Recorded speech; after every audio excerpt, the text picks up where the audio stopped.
Hi guys, allowing the Israeli government to do whatever the heck they want, a complete hands-off approach, was certainly on everyone's bingo card when it came to Trump. But how fast and how far continues to shock. So the US president met with the Israeli prime minister, where the two took questions on Gaza. What Trump had to say just destroyed any hopes for displaced Palestinians to return to their homes, never mind the idea of a two-state solution. The president has doubled down on the idea that Egypt and Jordan need to take in Palestinian refugees, but what he had to say about the future of Gaza was shocking. Have a listen. And Mr. President, given what you've said about Gaza, did the U.S. send troops to help secure the security vacuum? So Saudi Arabia is going to be very helpful, and they have been very helpful. They want peace in the Middle East. It's very simple. We know their leader and their leaders very well. They're wonderful people, and they want peace in the Middle East. As far as Gaza is concerned, we'll do what is necessary. If it's necessary, we'll do that. We're going to take over that peace, and we're going to develop it, create thousands and thousands of jobs, and it'll be something that the entire Middle East can be very proud of. But everybody feels that continuing the same process that's gone on forever, over and over again, and then it starts, and then the killing starts, and all of the other problems start, and you end up in the same place, and we don't want to see that happen. So by the United States, with its stability and strength, owning it, especially the strength that we're developing and developed over the last fairly short period of time, I would say really since the election, I think we'll be a keeper of something that is very, very strong, very powerful, and very, very good for the area, not just for Israel, for the entire Middle East. Very important. And we'll, again, have thousands of jobs, and there'll be jobs for everyone, not for a specific group of people, but for everybody. Okay, what the heck does that mean?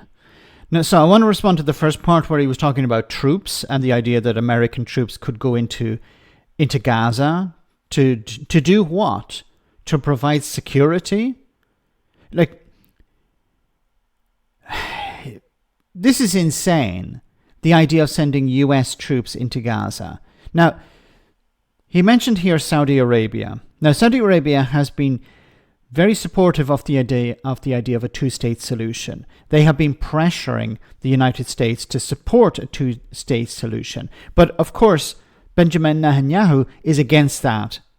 So Trump will have to pick a side. Is he going to pick the side of the Saudis, or is he going to pick the side of the Israelis? Because the Israelis are against, the Israeli government is against the idea of a two-state solution. Also, I don't think they would welcome US troops in Gaza. They would prefer their own troops there. But how are you going to square this circle? Saudi Arabia and the other Arab nations in the area want a two-state solution, and Israel, the Israeli government, is against that. Now, the Palestinian people are not mentioned here really at all. They're not consulted. It's always somebody else who's consulting on their behalf, it seems. So it's going to be the US, Israel, and maybe Saudi Arabia who will decide the future of the Palestinian people. That's the reality, it seems. Donald Trump here talking about jobs, talking about developing the area. What the heck does that mean? Developing for whom? Is it, as the Israeli government seem to be thinking, developing it for settlers, more illegal settlements? Is this what Donald Trump is going to support? Because if he does, then he's going to face the backlash from the Saudis and from Arab nations, because they will not be happy seeing Gaza turned into another West Bank, where Israeli settlers just move in and start building homes. Trump talks about jobs. He's missing the point here. Things are getting worse. Things are not getting better. We're moving away from a peaceful solution.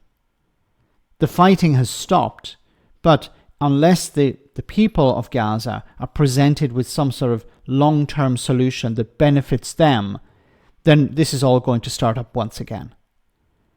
Let me know in the comment section, guys, what you think. As always, your comments are greatly appreciated. Thanks a lot.